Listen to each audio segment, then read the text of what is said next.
Hey YouTube, Twig here, bringing you all an update to my Aquaactress Yugioh deck profile for post Dragons of Legend, the complete series. With the release of Dragons of Legend, the complete series, we were given reprints for all of the Aquaactress support, making it much easier to pick up the deck than it already was, because this was not a very expensive deck. Depending on how you wanted to mix around some of the support, we definitely don't have a lot of the Aquaactress support. It would definitely be sweet if we did get some new support later on down the road in the forms of new monsters, new, Aquarium, spell cards, you name it. It would all boost up this deck's power immensely because other than that, they do have a lot of synergy just with special summoning, searching all the different Aquarium and Aquaactress cards. So I definitely feel an update was due post the latest ban list as well. So let's go ahead and get started with the video. Now, as for the easiness of picking up the Aquaactress cards from individual booster packs, I actually pulled no Aquaactress Guppies like I was planning to. So it is the one card I am missing still until I can, complete this deck fully. It's not an expensive card. I just would have expected, at least one copy of Guppy to be pulled. This is actually one of the foil ones I have from the original Dragons of Legend still. But you definitely do want to run 3 of this card. Aquaactress Guppy, once per turn, you can special summon 1 Aquaactress monster from your hand. So we only have 2 other options for the special summon, but still being able to special summon another monster gives us access to link 2 plays, or even just the other additional effects of the Aquaactress monsters we may summon out from our hand onto the field. So 3 Guppy just means we can see it that much easier. And also the fact that it is a aqua monster means that we can use it with a bunch of other different spell support, even the frog support, which is what I found to be the best card to work with all of the other different Aquaactress support we currently have for the deck. For the second of the lower level Aquaactress monsters, I run 3 Aquaactress Tetra. Once per turn, you can add 1 Aquarium card from your deck to your hand. So it's not a, if this card was normal summon or if this card was special summon, just like Aquaactress Guppy. As long as this card's on the field, you can use this card's effect as a once per turn. And with this one, being able to add an Aquarium card with the different Aquarium cards that we're running in the deck is a big boost for sure. Being able to add any of the particular ones, which we're running a pretty good number of all the different Aquarium cards in our decks, but if we need a specific one for either boosting up our Aquaactress's power or protecting them from other card effects, we have Aquaactress Tetra to rely on for the setup of these cards. And being a level 1 means we can also summon it with 1-for-1, you name it, we have plenty of different options to rely on. As for the boss monster for the Aquaactresses, I run 3 Aquaactress Arowana. Once per turn, you can add 1 Aquaactress monster from your deck to your hand. So as long as Arowana is on the field, you have the setup for your Guppy and your Tetra to be added to your hand, summoned onto the field, and then that much more. Or even just hand resources for some of the other plays you may rely on. I really think it's cool that they don't really, delve into any of these effects, not being, like when it was normal summon, when it was special summon. It's just a once per turn being able to add the cards. As long as the Aquaactresses stay on your field, you can continue to do so as well. For the additional support for the Aquaactress lineup, like I said earlier, I wanted to go with the frog support. 3 swap frog just makes for an easy special summon with Totally Awesome now at 2 as well off of the ban list. It makes for a more powerful play to rely on in this deck. And swap frog just needing a discard of a water monster, which we run plenty of different ones in this deck in the form of all the other different Aquaactress monsters. It's that much easier to summon out swap frog and set up some more of the other different ones in our graveyard as well. Being 2 Ronin Totem, which also you cannot use the synchro material if its name becomes Death Frog. And if it's in your graveyard, you can banish a frog to special summon it. More resources on the field. If we go for link summons for some of our good link monsters for power plays like Miss Starboy, it works that much easier with Ronin Totem for that easy special summon, and we can still keep our Aquaactresses set up in the graveyard as well. And then lastly, the 2 Dupe Frog, more of a protection play, but also just another frog option to summon out onto the field along with the Swap Frog for the entire engine lineup for the deck. And to finish off with the monsters, I am running 3 Barrier Statue of the Torrent. You have the protection of your Aquaactress monsters on the field, but being able to stop your opponent's special summons so they can only special summon out water monsters, which definitely isn't a common, monster attribute out there. It's just that much easier to stop all your opponent's different plays, relying on this card on the field, or just having them attack into this card, which we can, immensely boost up in power as well on the field, depending on the type of cards we have set out for all the different Aquarium cards.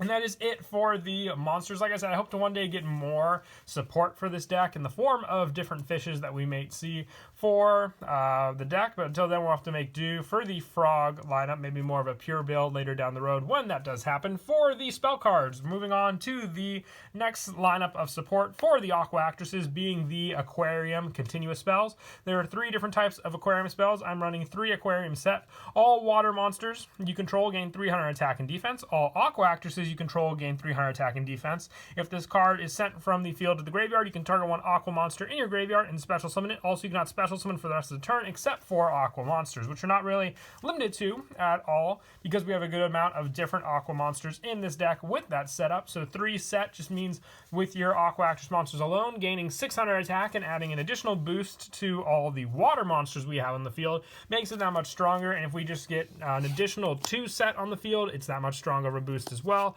to keep on going forth with. I like to run 3 of it just for that setup. The other Aquarium cards don't really add much of a stacking power as this card does, so having multiples of this just means a more stronger boost to all of your different Aqua Actress monsters and all of the different, Aqua water monsters also.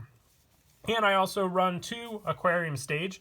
Water monsters you control cannot be destroyed by battle with a non-water monster. Aqua Actress monsters you control are unaffected by your opponent's monster effects. If this card is sent to the graveyard, you can target 1 aqua monster in your graveyard and special summon it. So what's great about this is the water monsters you control cannot be destroyed by battle with non-water monsters. So if you have your barrier statue just set up with this card on the field, your opponent won't be able to get over it and they won't be able to special summon it. It's a really, really powerful lockdown to rely on when you have Aquarium stage on the field. I only run the 2 of it though because of the fact that it doesn't really add anything. You have multiples of this card. It's great to have just an added backup in case your opponent does destroy this card. You can easily search out another one with Aqua Actress Tetra, but just having the 2 I feel is plenty enough. Some of the other ones, I was getting kind of dead draws when I ran any more of them, but stage having at 2 I think is perfectly fine. The same with Aquarium Lighting, which is another power boost card. If an Aqua Actress monster you control battles an opponent's monster, during damage calculation, your battling monster's attack and defense each become double its current attack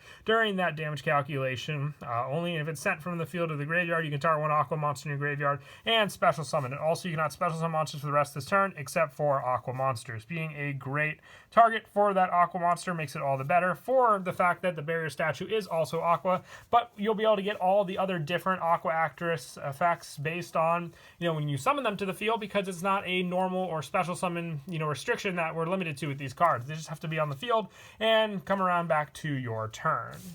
And for more special summoning power, I run 3 Surface. You target 1 level 3 or lower fish, sea serpent, or aqua type monster in your graveyard, special summon it in face up defense position. So you can go for any of your frogs or even just your Tetra or Guppy. Gaining their additional effects when you special summon them onto the field makes it that much more stronger of a card to rely on. More of a defensive play, but giving you resources on the field is what I really do love about running Surface in this deck. And for more recycle power as well from my hand, I run 2 Salvage. If you can just get Arowana onto the field for that setup, and just being able to special summon out all the other different Aqua Actresses from your hand means you can swarm the field that much easier, or you can even just recycle back more of your frog support back to your hand. Even the barrier statue being a target for salvage just makes it a good 2 of. I know some people just prefer maybe Moray of Greed, more of a recycle with the deck type of card. That's player preference at that point, depending on what they want to use. It can be either salvage or Moray of Greed for this spell spot. For some of the other power boost cards, I run 2 Wetlands. All aqua type monsters level 2 or lower gain 1200 attack. So along with the boost of Aquarium set, having a 600 boost to your Aqua Actress monsters, being able to boost up your Guppy and Tetra by an additional 1200 points along with the 600 from the spell makes them both immensely powerful, keeping up with Arowana, and the additional boost we can have from some of our extra deck monsters just makes it all the better as well. I don't run Terraforming in the deck. If you wanted to run it, you can take out one of the next spots, either being 1 for 1, which I definitely recommend keeping because it's just that much easier to get Tetra out onto the field. Also, the 1 Monster Reborn for the special summon power from the graveyard again, and the 1 Call by the Grave. Once again, just testing one out for the new ban list. If you wanted to add Terraforming, you can take out the Call by the Grave. If you wanted to, rely less on the consistency of when you do open this card up, and just having another search power card to search out Wetlands to your hand, you can do that as well. And then for the traps, adding more to the power of the Totally Awesome play, I run 2 Paleozoic Dinomischus. This is just a good banish card, setting up more cards in the graveyard for your power plays, and being able to summon these cards back onto the field as a level 2 Aqua monster, which gives you more resources to use as well. And I run 2 Aqua Story Urashima for the Aqua Actress support. If you have an Aqua Actress monster in your graveyard, target 1 monster on the field. Until the end of this turn, its effects are negated. Its attack and defense become 100, and it's also unaffected by your opponent's card effects. So if you lower down that attack points of those monsters, you can hit pretty strong with even some of your lower level Aqua Actress monsters if you boost them up with cards like Aquarium set and Wetlands on the field for immense damage, no matter what the monster they may have on the field is. And that is it for the main deck. We'll now move on to the extra deck. I run the 1 Totally Awesome. I would run 2, but sadly, I still only have 1, looking to get a second one in trades. But I have the 1 Cat Shark in here, just to fill in the spot, being another Aqua monster. Great for the setup with the Aquarium cards, but like I said, I have the 1 Cat Shark until I can get a second copy, because running 2 of this would definitely be super powerful in this deck, since the fact that Guppy can also be used as a resource to overlay into it. I also run 1 Gachi Gachi Gantetsu and 1 Phantom Knights of Cursed Javelin, not being limited by the Link Monster Zone anymore for special summons. Just being able to get out another level 2 for power boosts makes it better when you're not restricted by some of your other plays. For the Link monsters, I run 3 Miss Starboy. This is a definite boost in power for the fact that it is a Aqua monster, very easy to make with 2 water monsters in the deck, boosting up our cards even more so we can hit some pretty immense numbers even if we get 2 Miss Starboys out on the field. And I also run 1 Area the Water Charmer Gentle and 1 Marine Cess Coral Anemone for the different plays you can do with both of these cards. The recycle power with Anemone, being able to target a water monster with 1500 or less attack in your graveyard and special summoning it to a zone this card points to, gives you more resources on the field. And also Area being more of the water setup that you can do with your opponent's cards. It goes very, very well in the mirror match. The only thing is they're not Aqua monsters, so remember that when you use the Aquarium cards.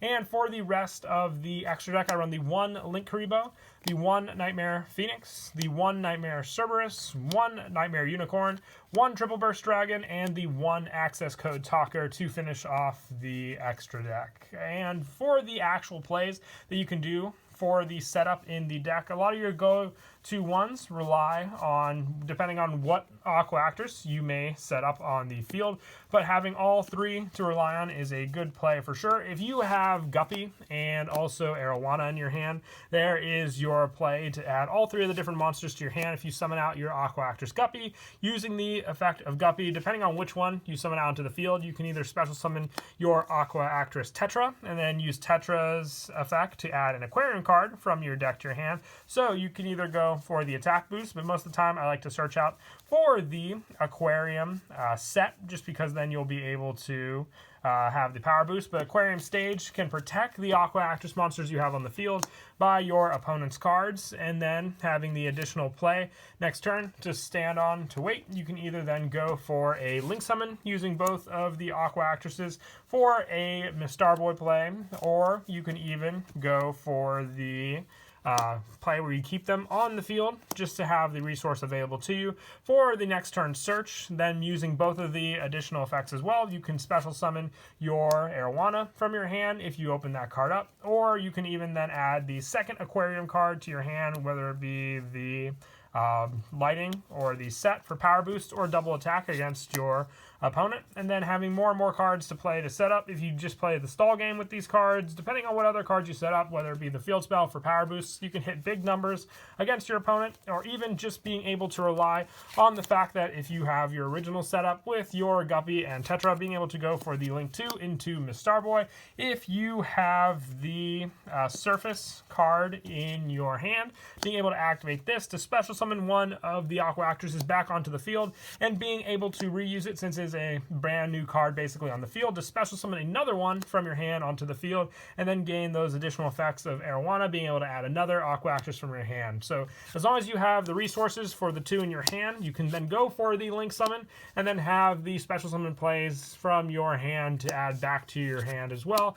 Either you go for the Guppy and get another Monster Search, or summon Tetra back onto the field and get another Aquarium setup on the field also. The back row setup is a big key part of the plays that you want to look out for. But that is it for the deck profile. I hope you all enjoyed the video. Until next time, once again, please don't forget to leave a like and subscribe, and Kira Twig out.